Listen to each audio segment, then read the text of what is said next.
fixons un objectif, on s'y tient, on met les financements. 5 millions de logements HLM, plus de 2 millions de demandeurs. Notre pays est de nouveau entré dans une crise du logement, une grave crise du logement.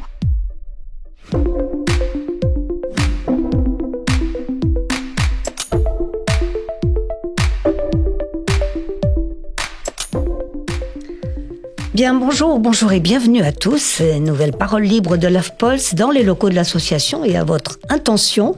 Et nous parlerons aujourd'hui d'un sujet important dans l'actualité du mouvement, la démocratie locative. Dans cette nouvelle édition, c'est un thème qui, semble-t-il, attire pas mal d'attention des organismes depuis déjà plusieurs années.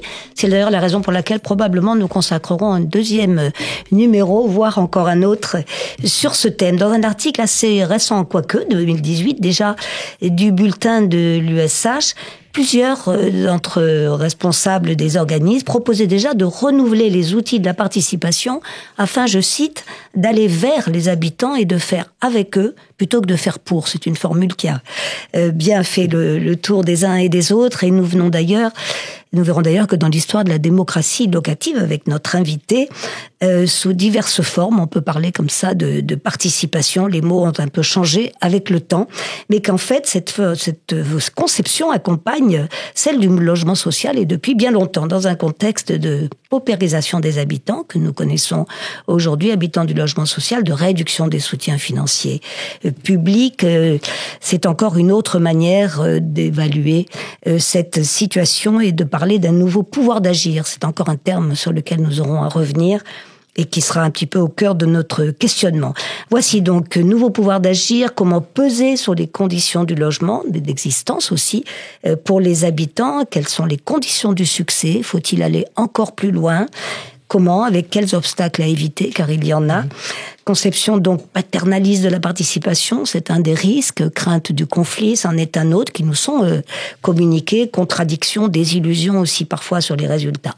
Pour tout cela, nous avons le plaisir de recevoir notre intervenante, c'est ainsi que nous les appelons, Claire Cariou. Bonjour madame, bonjour. Professeure des universités à l'université Paris-Est, Créteil, Val-de-Marne. Vous êtes également chercheuse au Lab Urba et spécialiste de ces questions d'habitat et de logement. Vous avez co-dirigé, parce qu'on va s'appuyer dessus, nous l'avons évidemment lu et reçu, un dossier logement social et participation, la démocratie locative. Il est paru tout à fait à la fin de 2024 dans la revue Participation. Il est là sur la table. Et nous accueillerons avec vous, dans un deuxième temps, c'est la règle de notre émission, Delphine Valentin, directrice générale d'IDF Habitat. C'est une coopérative, ce qui sera bien intéressant dans notre contexte. Coopérative HLM en Île-de-France, 12 000 logements. Je ne sais pas si vous êtes déjà rencontrés, mais on organisera un petit échange entre vous à partir de ce que vous direz. Elle est dans le studio et elle vous écoute. Première question peut-être, Claire Cariou, question alors qui s'adresse directement à la chercheuse. Pourquoi cet intérêt pour le logement social? Êtes-vous nombreux à le faire? Et comment vous-même vous êtes-vous dirigé dans ce secteur? Vaste question. Alors moi, j'y suis venue assez vite dans ma carrière de chercheur. J'ai fait une thèse il y a un paquet d'années maintenant, sur la construction des premières politiques de logement et notamment la manière avec laquelle elles se sont connectées, articulées avec les premières réflexions en matière d'urbanisme. Donc ça portait, vous voyez, fin 19e, jusqu'à la période avant la Seconde Guerre mondiale. Et de fil en aiguille, ces questions évidemment de logement social ne m'ont jamais quitté pour leur importance dans la vie de tous les jours, au regard effectivement de la manière avec laquelle elles impactent les habitants, les citoyens. Beaucoup d'entre nous, finalement, avons passé un temps dans le logement social à un moment. Donc, même s'il n'y a que 17% de logement social dans le parc à l'heure actuelle de logement, finalement, l'impact est bien plus important. Voilà, donc c'est un sujet qui me tient à cœur. Est-ce que le terme de politique peut se rapprocher quand même de la conduite du logement social ? Ça oui, bien sûr, c'est un terme. Enfin, le logement social est éminemment politique du fait qu'il est très largement dépendant des subsides politiques, des politiques de soutien. On l'envisage souvent comme ça, mais on pourrait aussi imaginer qu'au sein du logement social aussi, d'ailleurs, dans les relations entre bailleurs et locataires, il y a un enjeu politique de décision, de négociation des intérêts des autres.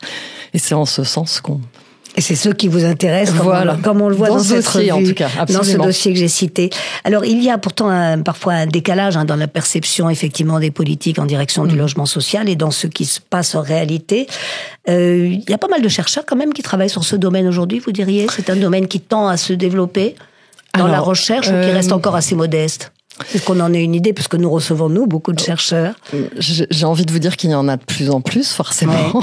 J'ai intérêt à être optimiste dans ce domaine. On fait ce qu'on peut dans différentes instances de recherche pour développer cette recherche sur l'habitat et le logement, tant elle nous, évidemment, paraît essentielle, en fait, y compris aussi pour accompagner les pouvoirs publics, les experts, les professionnels qui réfléchissent sur ces sujets-là. On le fait dans différentes instances. On organise bientôt une très grosse conférence internationale sur ces questions-là à Champs-sur-Marne. Ici en France, c'est à votre initiative. Exactement, à l'UPEC, à Gustave Eiffel, fin juin, début juillet, voilà, sur la manière d'articuler finalement les enjeux en matière d'accessibilité du logement et d'environnement dans la production, la gestion du logement. Conférence européenne, je le précise, parce Absolument. que les comparaisons sont intéressantes, même si la France a quand même une spécificité en direction du logement social. Tout à fait, en effet. La France reste un des pays en Europe qui contribue fortement à la production du logement social. Voilà. Alors, on va revenir sur l'histoire, puisque ça fait partie des choses que vous avez étudiées, l'histoire de la démocratie. Alors, du coup, on cherche un peu les bons termes aujourd'hui, puisque, comme je le disais, le vocabulaire a pas mal évolué. On peut remonter peut-être jusqu'à où, sans aller peut-être trop loin, mais quand même, si vous nous faites une histoire de ce que nous appelons, nous, aujourd'hui, la démocratie locative. Alors, non, effectivement, ce terme, nous l'avons choisi au départ, aujourd'hui, avec Sabrina Bresson, avec qui j'ai coordonné ce dossier dans la revue Participation. Mais il est effectivement évident que cette notion n'était pas employée en ces termes quand l'idée même a apparu plutôt fin 19e. À l'époque, on parlait plutôt de participation économique.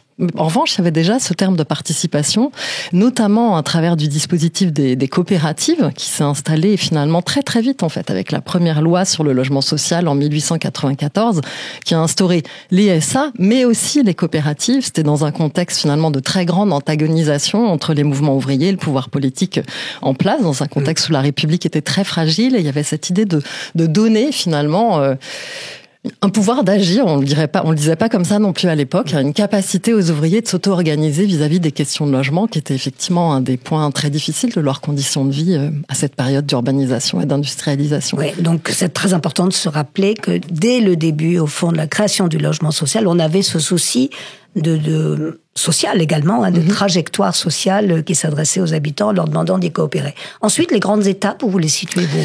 Alors, les grandes étapes, il y a ce premier temps qu'on pourrait qualifier de démocratie coopérative. Et puis, après la Seconde Guerre mondiale, finalement, il y a eu une deuxième étape qu'on a qualifiée de démocratie représentative, lors de laquelle, finalement, cet enjeu de trouver une manière de négocier, finalement, les relations entre les bailleurs, les locataires, de trouver des espaces dans lesquels les intérêts des uns et des autres puissent être à minima discutés, comme dans le travail, hein. Enfin, je veux dire, c'est le rôle des syndicats dans le monde du travail. Donc, à cette période-là, finalement, il y a un système de représentation qui s'est mis en place par l'élection de délégués d'associations locataires au conseil d'administration des organismes HLM. Et finalement, avec le rôle de contribuer, de discuter dans une logique partenariale des orientations des bailleurs. Mais voilà, il faut vraiment avoir en tête cette homologie avec ce qui se passe avec le monde du travail et le système des syndicats. Et c'est ça d'ailleurs qu'on souhaitait évoquer dans cette notion de démocratie locative. Finalement, c'est un terme qu'on a choisi de manière englobante pour parler de ces différentes instances où se construit, où se discute le dialogue social entre bailleurs et locataires, c'est-à-dire où effectivement les intérêts des autres sont mis sur la table et possiblement peuvent aussi faire l'objet de conflits puisque les intérêts des bailleurs et des locataires sont pas toujours convergents. Puis on viendra, association de locataires, démocratie, c'est un sujet qui aujourd'hui au contraire est très prégnant dans beaucoup de collectivités notamment. Donc ça, on veut dire qu'il y a plusieurs séries de travaux au fond que vous avez pu observer. Alors une première qui avait traité, comme vous l'avez dit, cette construction un peu socio-politique de la participation. Et puis vous diriez quoi, fin des années 60 jusqu'au début des années 80, où là on a pris un autre virage, peut-être plus sur les politiques publiques en direction des quartiers, c'est les fameuses... Alors, Oui, pardon. Peut-être que je résume un petit peu vite, mais c'est là qu'on est arrivé à ce qu'on a appelé la politique de la ville, en direction des quartiers les plus populaires. Alors oui, tout à fait. Même si finalement cette réflexion sur la manière d'impliquer autrement les habitants, parce que c'est ça, l'émergence de revendications en manière de participation, elle vient aussi très largement des locataires. C'est un mouvement de fond très vaste qui traverse la société à ce moment-là. Il est aussi dans les mouvements, vous voyez, qui arrivent dans la comète de mai 68. Qui couvre effectivement, qui se développe dans les années 70-80. Mais donc effectivement, cette revendication en matière de participation par d'autres biais que le seul canal représentatif est très fort. Alors, elle est expérimentée par un certain nombre d'organismes HLM et puis pour le coup, elle s'institutionnalise dans la politique de la ville qui se met en place. Elle s'élargit à la ville, en quelque sorte. C'est un peu ça. C'est ça. Sachant que la politique de la ville, effectivement, ses premiers programmes, jusqu'à aujourd'hui, finalement, ont cet enjeu d'animer les quartiers, de réinstaurer une vie sociale, un dialogue aussi. Voilà. Mais ces dispositifs, qui constituent le troisième temps qu'on a appelé ceux de la démocratie participative, pour autant n'ont pas effacé les précédents. Au même moment, les associations de locataires ont continué à exister finalement, donc on est plutôt aujourd'hui dans un système où différentes strates finalement de dispositifs, d'outils coexistent qui ont cet objectif de construire des espaces de relations entre bailleurs et locataires. Et je reviens sur la question de quartier, au fond. On a même parlé un peu de quartier laboratoire, au fond. Les chercheurs les ont observés un petit peu comme ça. Laboratoire de la participation. On n'en parle plus comme ça aujourd'hui. On va passer à la troisième série de travaux. Mais c'est important aussi. C'était une étape nécessaire. Tout à fait, avec porteuse de beaucoup d'utopie, comme dans toutes ces années-là, avec cette idée effectivement d'ordonner le pouvoir aux habitants, au local, au territoire. On l'a observé dans toutes les strates de la société, mais évidemment très fortement dans ces quartiers. Ça a été animé par de nouvelles associations d'ailleurs qui ont émergé à ce moment-là, de nouveaux groupes, parfois dans la protestation, aussi dans la revendication. Oui, avec des déceptions et puis les intérêts des locataires eux-mêmes ne sont pas forcément les mêmes, donc il a fallu aussi tout à fait. gérer tout cela. Alors nous voici dans la troisième phase de travaux, celle qui vous occupe aujourd'hui, avec notamment ce travail que vous avez fait avec votre collègue. Et là, on a vraiment une participation. Enfin, vous me dites si c'est comme ça que vous l'avez observé, mais qui est mise en place par les organismes HLM eux-mêmes, peut-être plus que par les politiques publiques, comme on l'avait vu précédemment avec les quartiers. C'est-à-dire, ce sont vraiment eux qui prennent en main et surtout qui ressentent le besoin de prendre en main la proposition d'une participation plus active des habitants. Pour quelles raisons ? Alors, c'était effectivement l'hypothèse de notre travail de s'interroger sur le fait si on voit aujourd'hui l'émergence d'un quatrième temps, qui serait celui de la démocratie collaborative. Alors, ce qui était à l'origine de cette hypothèse, c'est qu'effectivement, on a vu émerger vers le milieu des années 2010 tout un tas d'initiatives portées par les organismes HLM qui, effectivement, développaient des registres d'action un peu différents. Donc pas seulement des dispositifs de participation par la parole, comme c'était classiquement le cas dans la concertation, mais des dispositifs qui visaient à dépasser finalement ce stade du seul échange pour mettre en place des initiatives qui fassent agir, donc par le faire très concrètement. Je sais pas, faire un jardin partagé, c'est vrai. Contribuer à l'entretien d'un immeuble, donc très concrètement participer. Vous voyez, pas seulement échanger, mais mettre en œuvre des choses, s'impliquer par l'action. Réserver des salles à des activités, regrouper, je ne sais pas, des activités. Organiser un café, mettre en place des plateformes d'échange, de solidarité, des ateliers en commun, des favoriser les réunions des femmes entre elles sur leurs travaux. C'est ça, absolument. Mais qui très mobilise. Concret, Voilà. Un registre concret, lié au quotidien, vous voyez, un peu déconnecté des enjeux simples de seule, vous voyez, négociation des charges, des loyers, par exemple, et qui se passe dans l'action avec une intention d'horizontalité des relations, y compris, pourquoi pas, même avec le bailleur. Voilà. D'accord. Donc, j'en prie. Poursuivez. Et on en a vu émerger dans un ensemble un peu varié d'organismes HLM, dans différentes d'ailleurs localisations en France, des gros, des petits organismes. Avec des succès divers, évidemment. Voilà. Pourquoi parlez-vous plutôt de logement social que d'habitat social, qui est un terme assez répandu aussi ? Et vous le dites, je l'ai noté quelque part dans vos travaux, mais à dessein, vous préférez cette expression-là ? Alors, on l'a signalé. Oui, effectivement, on a utilisé ce terme-là dans le dossier pour montrer que ces nouveaux dispositifs qui se développent à ce moment-là se développent précisément à l'instar des organismes HLM eux-mêmes et non pas dans une réflexion plus large sur le quartier tel qu'elle pouvait être portée par effectivement les politiques publiques de la ville. C'est ce que ça traduit. Voilà, exactement. Là, c'était bien des dispositifs d'un autre ordre, d'ailleurs très très liés aux enjeux de gestion eux-mêmes du parc.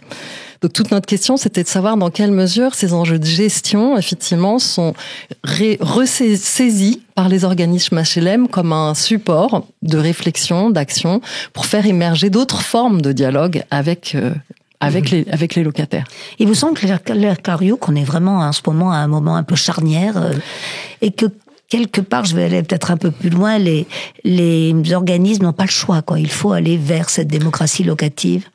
Alors, moi, je vous dirais... Je sais pas que c'est une question de survie, mais en tout cas, une question de bonne entente avec leurs locataires. Alors là, vous avez une question qui excède ma position de chercheur. Non, restons sur vos observations. Non, mais tout à fait, bien sûr. Moi, personnellement, je pense qu'on est fait dans un moment charnière pour plein de raisons.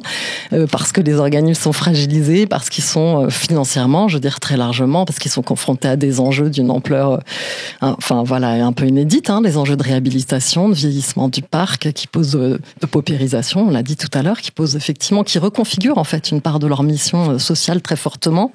Et moi, je peine à imaginer que leur mission ne puisse se dérouler sans le lien, sans la discussion, sans la négociation, sans parfois même le conflit avec l'intérêt de ceux qui sont concernés au premier chef, et finalement dont le cours de la vie fait l'objet de décisions au quotidien.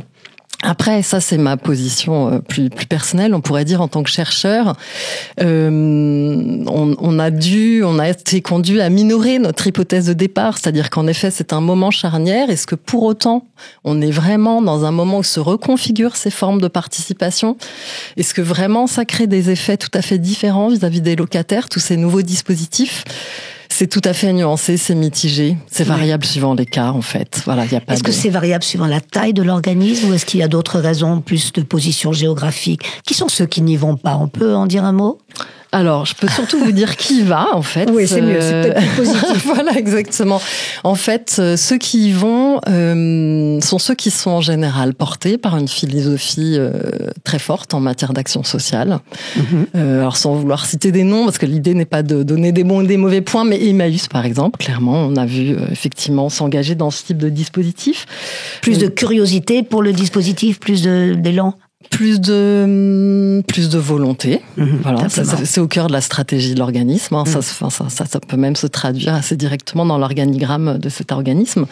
Mais il n'y a pas seulement une question de philosophie d'organisme. On voit aussi que la mise en place de ces dispositifs est extrêmement liée à l'engagement de certains professionnels. Je veux dire, à titre tout à fait individuel, qui souhaitent s'engager par militantisme, par conviction finalement, et qui mettent en place des initiatives effectivement un peu innovantes en ce sens. Ce n'est pas toujours une question de taille, même si évidemment la taille peut aider, ne serait-ce que parce qu'un organisme plus important a plus de moyens, mais on a vu des petits organismes effectivement s'engager dans ce type d'initiative. Et puis il y a aussi des opportunités, des stratégies. Il y a des dispositifs de cet ordre qui sont mis en place, par exemple, dans une stratégie effectivement de vente d'un programme dans une municipalité hostile au logement social. Et vendre du logement social avec un programme d'accompagnement au voisinage, c'est effectivement une garantie supplémentaire pour obtenir le marché. J'allais vous poser la question du rôle des collectivités, qui est évidemment central. Qui sont déterminantes également aussi. Nous l'avons vu avec les services, qui est pas très éloigné de ce qu'on dit.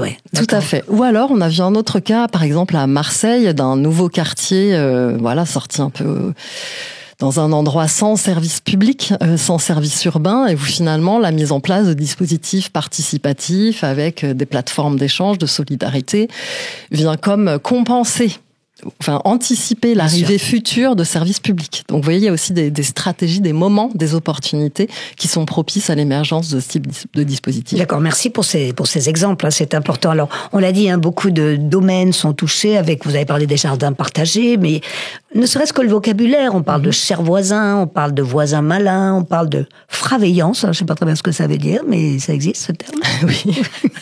Bon, c'est vrai, c'est vous qui le citez, je crois, non ? Oui. En effet, ça fait partie de l'un des dispositifs. D'accord.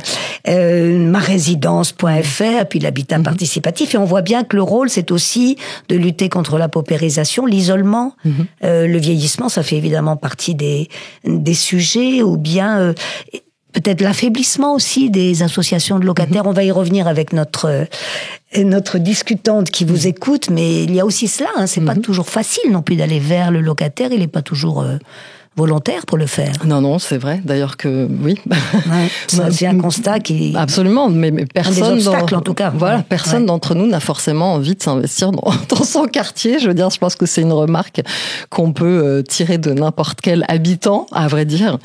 Mais effectivement, cette question de l'affaiblissement des associations de locataires, donc historiques, hein, dont on a vu qu'elles sont très très anciennes, très implantées, avec une représentation officielle, a sans doute été un des facteurs qui a conduit à l'émergence de nouveaux dispositifs. Bon, parfois c'est aussi pour les contourner, je pense qu'on peut le dire. Oui, parce qu'en dépit de tout ce qui se fait, on entend souvent dire avant il y avait plus de solidarité, on connaissait tout le monde, aujourd'hui c'est en train de se perdre, donc il faut aussi lutter contre cette réalité. Tout à fait, c'est un des effets... Parce qu'un paradoxe, oui, par rapport à ce qu'on propose. Ouais. Tout à fait, mais c'est aussi l'un des enjeux de ce type de dispositifs tels qu'ils ont été mis en place par les organismes dans notre société, où les structures, les collectifs qui structuraient le quotidien traditionnel, hein, le parti, le travail, l'église, enfin je veux dire, absolument, les principaux, hein, je veux dire, se sont quand même très largement délités ou sont moins stables. L'un des enjeux de ce type de dispositif, c'était aussi en un sens, on peut tout à fait imaginer de trouver cet espace de contribuer à reconstruire ce type d'espace. De lien social, pour Absolument. reprendre un autre terme. Si on essaie de parler de l'avenir, Claire Cariou, que vous envisagez aussi dans ce travail, les effets du développement de ces nouvelles pratiques, est-ce qu'on peut, ça se rejoint un peu ce que vous venez de dire, compter sur elles pour faire progresser le pouvoir d'agir des habitants, qui est un terme qui est vraiment au cœur de notre discussion? Absolument. Je dirais aussi le pouvoir de décision. Alors, est-ce qu'on peut compter sur elles ? Je pense que, j'aurais aussi une réponse tout à fait nuancée. Je pense qu'elles ont des apports indéniables. Elles peuvent recréer justement ces supports de vie locale dans un certain nombre de cas. Elles peuvent contribuer à rendre certains locataires plus légitimes de prendre la parole, en fait. Les lester d'un poids, vous voyez, de s'autoriser à parler, finalement, à prendre la parole. Prendre la parole, oui. Voilà. On a vu dans certains cas où elles ont aussi prendre la parole, ça veut pas dire prendre le pouvoir. Mais au moins se sentir légitime à se positionner dans un rapport de pouvoir. Et ça, c'est quand même tout à fait essentiel, effectivement, dans la construction d'un dialogue social. Et puis on a vu effectivement combien ça peut avoir aussi des impacts importants sur la trajectoire de certains types d'individus. Donc tout ça sont des effets, vous voyez, très difficiles à évaluer d'ailleurs, puisqu'en fait, ils se saisissent dans la longue durée. Mais à mon avis, il y a aussi des points de vigilance à avoir sur ces dispositifs. Notamment, il y a toute la confusion qui peut être faite entre l'enjeu de ces dispositifs, considérer qu'ils viseraient la gestion, améliorer la gestion et pas vraiment le partage du pouvoir. Oui. Voyez, puisqu'en fait, finalement, le succès d'un tel dispositif serait d'aboutir à ce qu'à un moment, un certain nombre de locataires s'organisent, se saisissent de leur capacité de rentrer en discussion justement avec les bailleurs. Voire y compris, pourquoi pas, s'opposent, défendent leurs intérêts, en tout cas, et pas juste, l'enjeu n'est pas juste de pacifier, ne devrait pas être seulement celui de pacifier, de créer des conditions d'un meilleurs rapports, oui, ça peut être plus que ça. Et ça, d'ailleurs, vous l'avez déjà évoqué, puisque ces associations de locataires proprement dites existent depuis le début de la création du logement social. Est-ce qu'il peut y avoir parfois, justement, ces pratiques collaboratives proposées ou suggérées de démocratie locative suggérées par les organismes qui entrent en conflit avec des associations de locataires? Ça n'est pas rare. Non, ça arrive absolument. Un certain nombre d'associations de locataires, alors les voient parfois comme des compléments, comme des espaces de report, du dialogue social. Et d'autres comme de la concurrence. Comme de la concurrence, avec lesquelles il y a des formes de compétition. Et d'ailleurs, les organismes HLM aussi, parfois, se saisissent de des espaces participatifs pour éviter la confrontation qui peut être difficile avec qu'ils estiment difficile avec les. Donc ça, c'est un point quand même central qu'il va falloir un peu travailler. Absolument. Aussi. La participation ne peut pas remplacer l'association des locataires. C'est votre conviction ? Non, je pense qu'en effet, elle ne peut pas remplacer... Alors, les associations de locataires, je ne parle pas forcément de celles qui existent. Bien sûr, à mon avis, elles sont essentielles. On pourrait imaginer, et ce serait souhaitable, que d'autres émergent. Elles sont vieillissantes, on l'a déjà dit. Certaines, voilà, elles sont vieillissantes. Parfois, elles ne représentent pas toujours ceux qu'elles sont censées représenter. Parfois, elles sont un peu loin. Il y a aussi des conflits entre les associations de locataires. Évidemment, l'idéal serait que cette démocratie des associations de locataires, vous voyez, soit plus... s'actualise en un sens, que de nouveaux ménages y entrent, ce qui est le cas. Hein. Je veux dire, c'est le cas, mais on pourrait, voilà. Les jeunes ménages, ils sont moins présents que les plus anciens. Ils sont très pris. Voilà. Bien sûr. De manière générale, vous voyez le rapport au militantisme, mais pas seulement chez les locataires du logement social est plus complexe, notamment à tenir dans la durée. Mais pour autant, ils se mobilisent. On a vu aussi lors de cette recherche des collectifs plus spontanés émerger, s'allier, construire finalement et défendre un pouvoir et interpeller les organismes HLM autour de charges, de malfaçon, d'insalubrité, etc. Toute la difficulté, finalement, c'est de le construire dans la durée, ce pouvoir d'interpellation. Comment on structure ces collectifs. Et c'est là que les associations de locataires historiques sont extrêmement précieuses parce que, pour le coup, elles disposent, vous voyez, d'un support, d'une stabilité de longue date, d'un capital que j'ai qualifié de militant, mais qui leur permet de tenir dans la durée malgré tout. Mais alors, je pousse un peu quand même sur les différences éventuelles entre la notion de démocratie locative telle que vous la définissez et ces associations. Peut-être ces dernières sont-elles davantage vers, discuter du prix du loyer, du loyer des charges surtout, de la propreté, de vraiment de mode de vie quotidienne. Alors que, semble-t-il, la démocratie locative peut proposer autre chose, qui est plus la vie des gens, enfin, davantage sur la convivialité, le partage. Tout à fait. On les ressent encore, ces différences-là. Oui, tout à fait. Elles ne sont pas forcément opposées, elles peuvent être complémentaires. Non, absolument. Et d'ailleurs, de nos discussions avec certaines associations de locataires, on voit bien qu'elles ont absolument conscience que c'est un terrain vers lequel elles devraient aussi aller, finalement, car après tout, finalement... Enfin, rien de tel qu'une soirée pour commencer à construire effectivement un collectif. Se parler, et pour se parler tout simplement. Voilà. Bien sûr. Donc ça fait partie des points quand même qui restent à éclairer. Quelle est la conclusion de votre rapport? Que vous diriez-vous en conclusion de vos observations? On va demander à son avis à Delphine Valentin, bien sûr, tout de suite après vous. Mon avis, ma conclusion, si je devais le dire en 3 mots, c'est que il y a rien d'évident dans la démocratie locative. Il y a pas de recette, il y a pas de modèle parfait. C'est un effort à travailler au quotidien, à renouveler, à remettre sur le tapis, je dirais, comme dans la vie politique plus largement. Oui, et tous les organismes n'ont pas le même niveau de conscience de cette urgence. Sans doute. Oui, on a souvent tendance à considérer que c'est un sujet mineur, alors que vous voyez qu'il est essentiel. En fait. Et central. Merci, on va poursuivre, Claire Cariou, notre discussion en accueillant avec nous Delphine Valentin, je l'ai dit, IDF Habitat, et c'est une coopérative, c'est donc ce dont vous nous avez parlé, qui est à l'origine de l'histoire du logement social. On l'accueille tout de suite.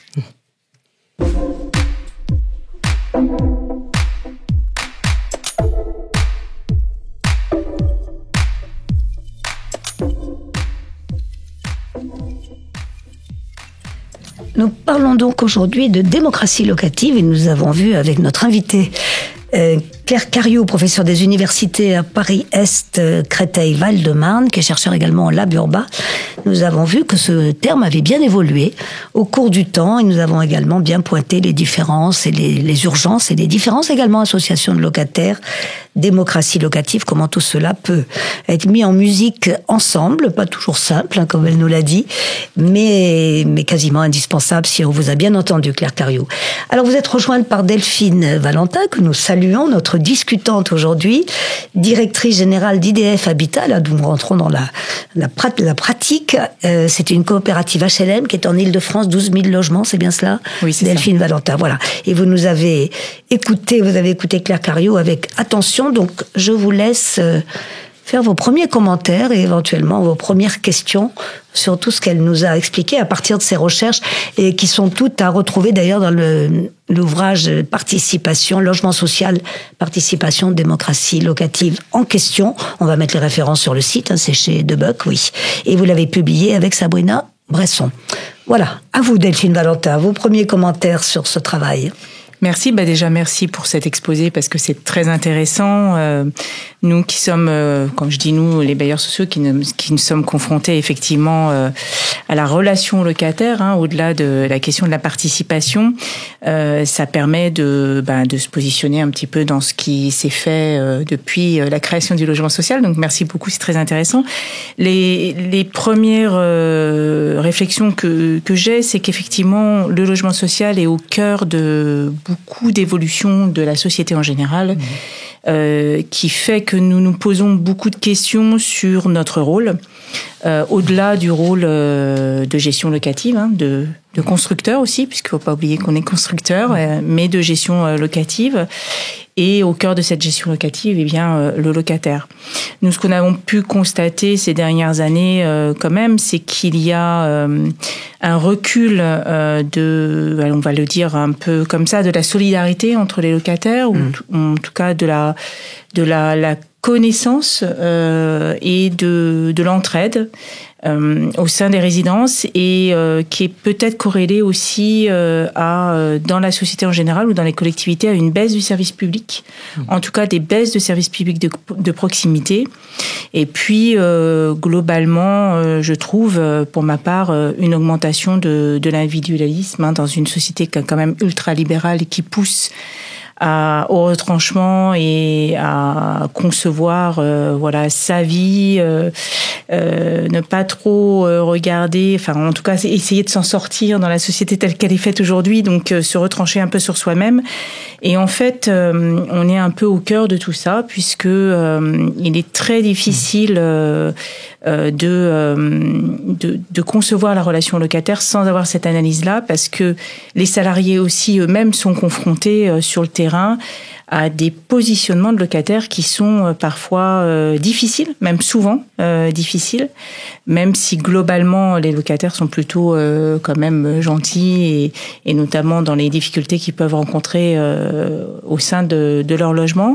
Mais on sent quand même la difficulté à aller au-delà de la simple revendication lorsque ça va pas très bien, et pouvoir avoir un échange plus sur les possibilités de solidarité au sein des résidences. Donc voilà, comment je l'ai pas beaucoup entendu en fait, même si vous avez parlé de baisse de participation, notamment pour les associations de locataires, mais c'est vrai qu'on est au cœur de ça. C'est votre principale difficulté au fond, c'est de voir comment intéresser davantage ou réellement les locataires à cette participation. Je pense que la principale difficulté, c'est le positionnement de chacun, je dirais le locataire comme le salarié, dans la société telle qu'elle est faite aujourd'hui. C'est-à-dire comment concevoir une relation dans une société qui nous pousse quand même globalement à ne plus en avoir. Je vais dire un peu brutalement, mais... est brutale, en tout cas, elle est directe. Est-ce que peut-être vous ne l'avez pas assez pointé, Claire Cariou ? Alors je comprends très bien, effectivement, les points que vous mentionnez. Je peux peut-être mettre en écho ce que vous dites avec plusieurs constats qu'on a observés lors de nos enquêtes. Évidemment, je n'irai pas le délitement de ces structures de vie collective dont on a parlé tout à l'heure. On est tout à fait d'accord avec ce constat-là. Néanmoins, on s'est rendu compte que à plein de moments, on a vu émerger des formes de solidarité extrêmement fortes entre les locataires HLM, à des moments ponctuels, sur des sujets précis, sur des questions qui les intéressent au premier chef. Alors, je peux vous citer des exemples. Pendant le Covid, on a vu énormément d'actions mises en place par les locataires eux-mêmes pour sonner à la porte des personnes âgées qui étaient seules, apporter des repas, aider financièrement, même dans un certain nombre de cas. D'ailleurs, c'était pendant notre enquête, et on a vu un certain nombre d'organismes HLM finalement s'appuyer, relayer ces dynamiques qui se mettaient en place de façon spontanée. Je peux citer un autre exemple d'un autre registre.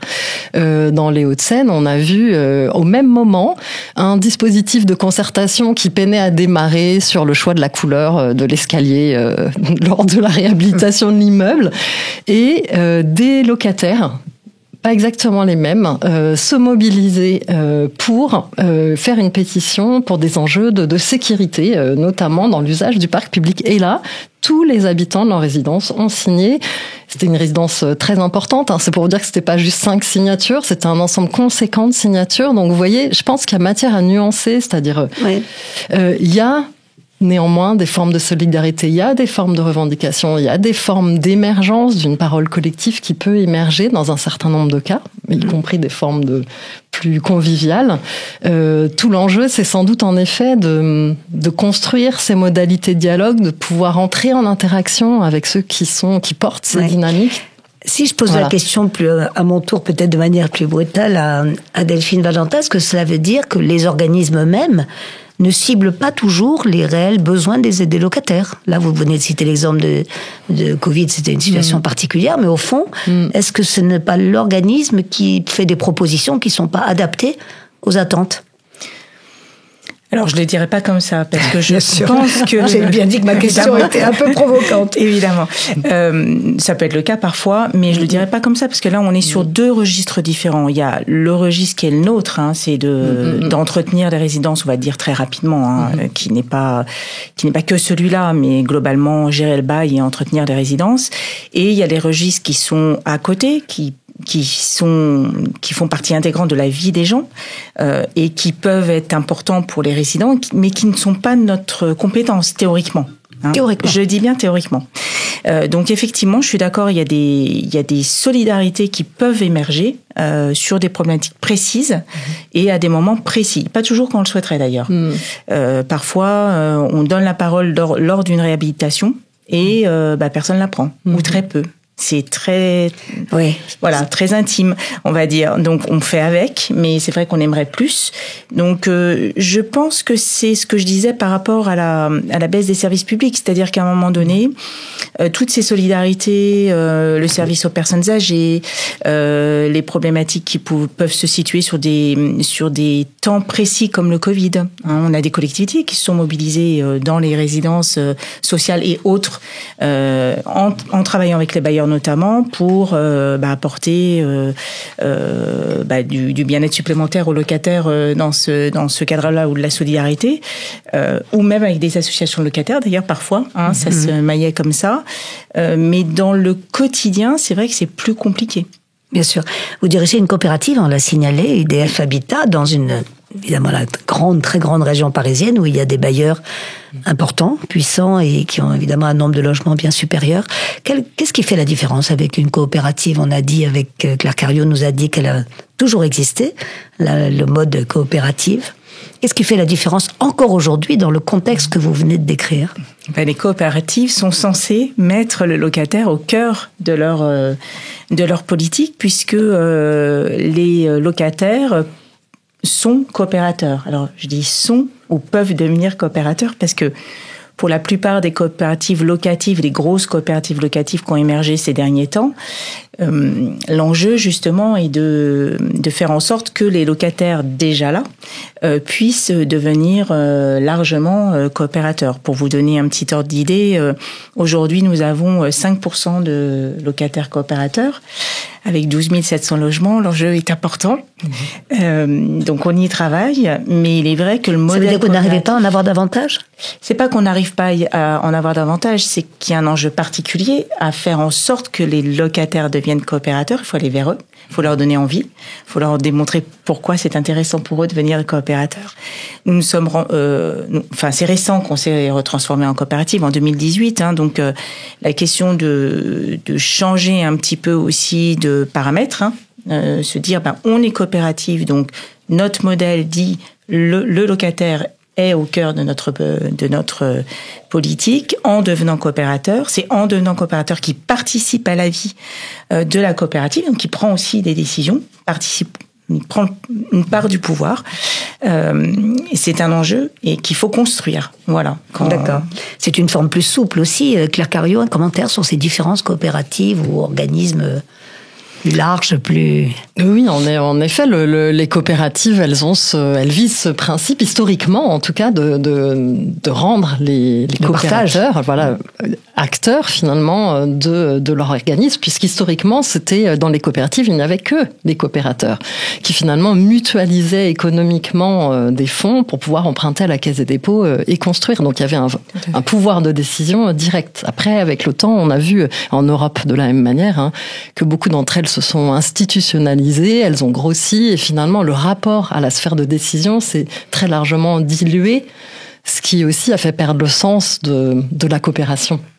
Exactement, et c'est pour ça que c'est un enjeu particulier avec tout ce qu'on vient de se dire, qu'un organisme de logement social soit coopérative, c'est une manière aussi de se poser différemment la question de la participation des locataires et de se dire comment je fais pour que déjà le locataire devienne coopérateur, puisqu'on y arrive assez facilement lorsqu'il entre dans les lieux, puisqu'on lui dit vous rentrez dans une coopérative, donc vous devenez coopérateur, mais pour celui qui est déjà en place, il faut aller le chercher et lui donner envie.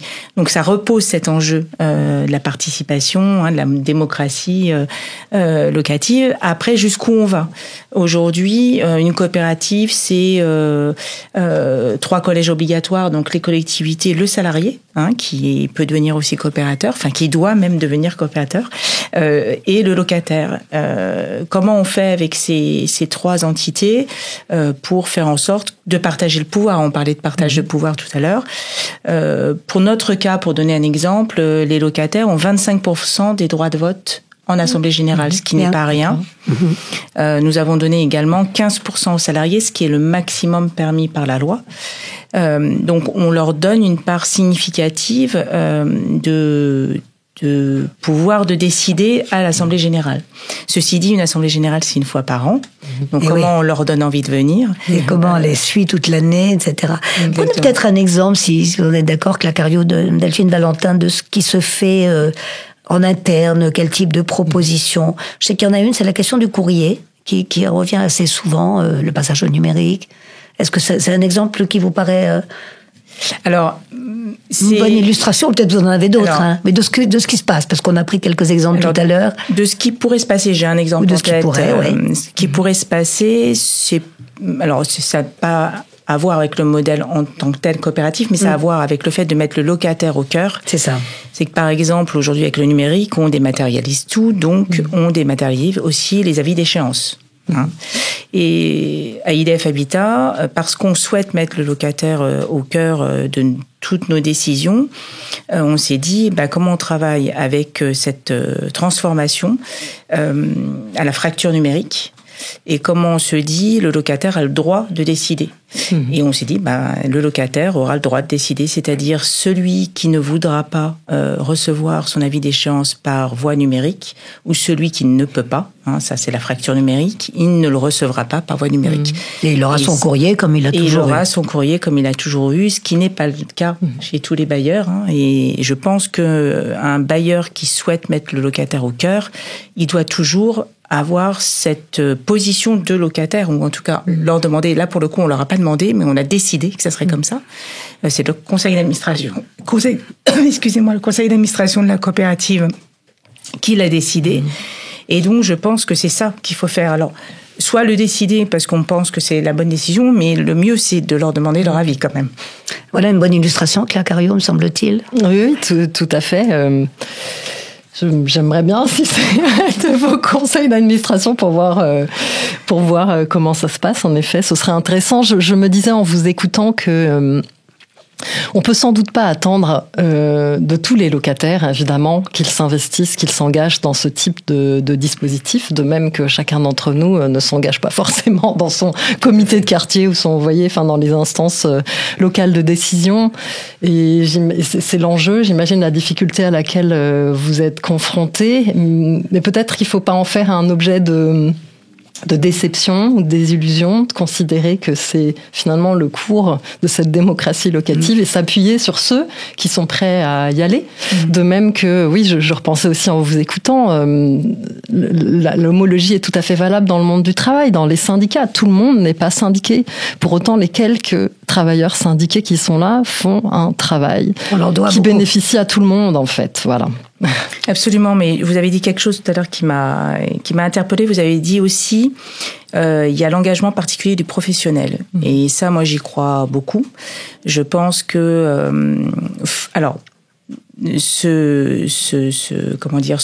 s'appuyer sur les professionnels qui veulent travailler sur ces questions-là, c'est essentiel. Mais aussi, je dirais même former l'ensemble des professionnels en tout cas ceux qui sont en direct avec les locataires, pour se dire en quoi la relation locataire elle doit changer. Elle n'est pas simple. C'est quelque chose qui s'apprend.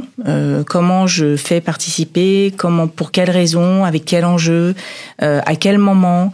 Toutes ces questions-là, je pense, devraient faire l'objet d'une formation et d'un accompagnement des salariés pour aussi leur donner envie. Parce que parfois c'est difficile, on l'a dit, le rapport entre le locataire et le bailleur, souvent c'est pour venir revendiquer, comme un salarié par exemple viendrait revendiquer, d'ailleurs le parallélisme avec le syndicat, mais on le voit, pour construire quelque chose sur une résidence, ça doit aller au-delà, et comment on va au-delà avec les locataires qui ont envie, et comment faire en sorte que le professionnel puisse aller aussi au-delà de ce qu'il fait tous les jours dans le cadre de la gestion, parce qu'il a envie. Donc c'est un point très intéressant, c'est important, dont on a moins parlé, le rôle du salarié, de l'organisme, quel qu'il soit, dans ce processus de démocratie. Il a un rôle, il a un rôle essentiel, évidemment, d'intermédiation. Parfois même, ce travail de relation au locataire est médié, finalement, à des prestataires. Un certain nombre d'associations, finalement, se chargent, dans un certain nombre d'organismes, en tout cas, de ce travail-là. Il est essentiel, et tout l'enjeu, c'est que précisément, il ne transforme pas trop, ou vous voyez qu'il n'affadisse, je sais pas quel terme utiliser, les relations, ou en tout cas la nature des relations, des revendications des locataires par rapport aux bailleurs. C'est à mon avis pas tout à fait l'objet. C'est parfois une dérive qu'on peut observer. Ça doit passer par une formation, pardon. Est-ce que ça doit passer par une formation pour les des salariés? Oui, sans doute, certainement, absolument. Une autre relation locataire? C'est ça, et sans doute aussi, je reviens à ce que vous disiez, être en capacité d'accueillir les réclamations et le conflit. Oui. Je veux dire, à mon avis, ça fait partie d'un registre qui est nécessaire dans la relation, comme effectivement les travailleurs dans une entreprise. Mais l'enjeu, évidemment, n'est pas forcément de s'en arrêter là, mais ça peut être un point d'accroche, vous voyez, qui peut aussi reconstruire une relation, y compris de confiance, si jamais il y a écoute, s'il y a dialogue. Enfin, vous voyez, le conflit n'est pas forcément un enlisement, il peut aussi conduire, surtout si les parties s'entendent ou s'écoutent, à des formes de sortie par le haut. Oui, absolument. Moi, je pense que effectivement, apprendre aux salariés à être serein face à la relation locataire est essentiel. C'est vraiment pas évident. Encore une fois, je reviens sur la société dans laquelle on est, etc. Et donc, c'est très difficile de lutter contre l'individualisme, et puis aussi d'aller au-delà, de leur demander d'aller aussi un peu au-delà de leur métier. C'est vraiment pas évident. Mais je pense que c'est un enjeu impératif dans cette relation au locataire, et dans la démocratie locative, c'est une évidence. Autre remarque encore, je vous en prie. Oui, je revenais un peu sur la notion de partager le pouvoir, parce que je pense que c'est très important. Et d'ailleurs, les associations de locataires sont très revendicatives là-dessus, de partager le pouvoir, avoir plus de représentants en conseil d'administration. Alors si je suis assez pour, moi, qu'il y ait plus de représentants en conseil d'administration, je suis quand même interrogative sur cette notion de partager pleinement le pouvoir, même si je suis dans une coopérative, donc théoriquement, je devrais être dans le partage des pouvoirs. La coopérative, c'est vraiment ça, parce que on est dans une problématique où, et là, il y a peut-être quelque chose encore à creuser, à chercher, à travailler, où on va avoir des moments de décision de l'organe, de l'organisme de logement social, qui vont être des moments essentiels pour la survie de l'organisme. Et je vais prendre un exemple, c'est le vote de l'augmentation des loyers. Et sur le vote de l'augmentation des loyers, si on n'augmente pas nos loyers régulièrement et de l'inflation, on va dire, on a notre indice de référence des loyers, on déséquilibre nos modes de gestion, puisque on n'augmente pas les prestations, si je peux le dire ainsi, autant que l'inflation augmente. Et donc c'est compliqué, et il est évident que les associations de locataires, elles votent soit contre, soit elles s'abstiennent, mais elles ne votent jamais pour. C'est une évidence. Donc, comment allier ça? C'est-à-dire, comment être sur un partage des pouvoirs et se dire que on va réussir ensemble sur ces partages de pouvoirs à quand même faire que la structure se poursuive et continue à gérer pour le bien de tous, etc. Voilà, il y a ces enjeux-là aussi dans partage des pouvoirs qui se pose. Dans un contexte de paupérisation des locataires, on l'a signalé en commençant notre émission. Claire Cariou, là-dessus, 2-3 réponses possibles. L'enjeu n'est pas de... Enfin, je pense qu'il faut pas confondre, vous voyez, partage du pouvoir et imposer le pouvoir par l'une des parties, quelle qu'elle soit. Je veux dire, la démocratie, c'est bien la gestion du conflit, c'est la discussion. Bien sûr, l'enjeu, c'est que chaque partie puisse aussi défendre ses intérêts. Les bailleurs sont confrontés à leur propre agenda, à leurs difficultés financières. Il en est tout à fait évident. De nos enquêtes, il semble aussi qu'un certain nombre d'associations de locataires, en tout cas, en aient absolument conscience, finalement, et leur rôle en tant qu'association de locataires peut être, dans un certain nombre de cas, vous voyez, de faire la médiation, finalement, dans ces cas-là, entre le bailleur, pour limiter, autant que faire se peut, l'augmentation des loyers, et en même temps, assurer la réhabilitation, s'assurer que le modèle du logement social perdure. Vous voyez, c'est dans ce jeu de négociation, finalement, bien plus complexe, nuancé, avec une entente des deux parties, que sans doute réside quelque chose vers lequel on devrait tendre. On retient ce terme de médiation. On va bientôt conclure. Encore une remarque, Delphine Valentin, ou peut-être pour parler de l'avenir immédiat. Rapidement, je rebondis sur la question de la négociation. Je partage l'idée de négociation, et pour la négociation, il faut du temps. Et je pense que c'est un enjeu aussi majeur qu'on a aujourd'hui, puisque pour les salariés, pour construire autre chose avec les locataires, il faut du temps. Vous en manquez de temps ? Bien sûr, on en manque de temps. On en manque énormément parce qu'on est dans un moment où les organismes de logement social ont de moins en moins de moyens pour faire leur métier. Donc, on est toujours en train de courir pour trouver des solutions innovantes, et les bailleurs sont extrêmement innovants globalement. Et là-dessus, il y aurait besoin de travailler sur des solutions innovantes. On a eu l'émergence des postes de développeurs sociaux et urbains qui ont beaucoup aidé. Je pense qu'il faut aller plus loin. Nous, on a envisagé, et peut-être à l'avenir, si la situation financière s'améliore, penser à créer un poste qui serait chargé de la vie coopérative. Donc là, vraiment, avec l'ensemble des acteurs, et construire une vie coopérative avec les acteurs. Et cet enjeu de temps, il est absolument essentiel pour les organismes aujourd'hui. Important, oui. Oui, temps, formation aussi. On les retient, médiation. Médiation tout en sachant écouter les revendications. Non pas médiation au sens forcément d'aplanissement des divergences de vue. Beaucoup à faire, mais c'est quand même la direction. C'est quand même cette démocratie locale. Là-dessus, vous êtes d'accord toutes les deux. Tout à fait. La praticienne et la chercheuse. Ouais, c'est peut-être un dernier mot. La pluralité des intervenants, la pluralité des formes d'intervention aussi, parce que si les associations de locataires, comme partout, déclinent sur un certain nombre de questions, parce qu'il y a moins de personnes qui s'engagent globalement, comme dans la société en général. Alors plus sur des questions peut-être plus ponctuelles. Elles sont absolument nécessaires, je pense, au niveau national, parce qu'elles portent des revendications dans le cadre d'une société qui évolue. Elles participent au développement des politiques du logement, elles ont des choses à dire. Et puis dans le local, et elles font l'articulation entre le local et le national. Et nous, on milite beaucoup au sein de notre structure pour que les administrateurs locataires puissent aller voir les locataires pour créer des amicales de locataires. Voilà. Donc, et c'est pas antinomique avec aussi créer un autre mode de participation qui est la coopération, donc devenir coopérateur. Et tout ça est extrêmement complémentaire. Et je crois qu'il y a certaines associations de locataires qui sont d'accord avec ça aujourd'hui et qui seraient plutôt en faveur de cette multiplication des biais pour agir. Tout à fait. Eh bien, vous voilà d'accord tous les deux, en tout cas, sur ce qu'il faut faire. Merci infiniment pour ce dialogue très, très riche entre vous deux. Merci Claire Cariou pour vos travaux que j'ai rappelés, dont on mettra la référence en ligne sur notre site. Merci beaucoup à Delphine Valentin d'être venue nous apporter quelques remarques très, très utiles sur son expérience quotidienne. Je voudrais donner 2 dates. D'abord, le colloque dont vous nous avez parlé, c'est au mois de juin, vous l'avez rappelé. 30 juin, 4 juillet. 30 juin, 4 juillet, ça se passe à Paris. À Champs-sur-Marne et à Créteil. Voilà. Et Créteil, et vous y recevez, on l'a dit, d'autres pays européens pour faire des comparaisons. 400 chercheurs. 400, voilà. D'accord. L'ensemble des pays C'est européens. important, bon Absolument. courage.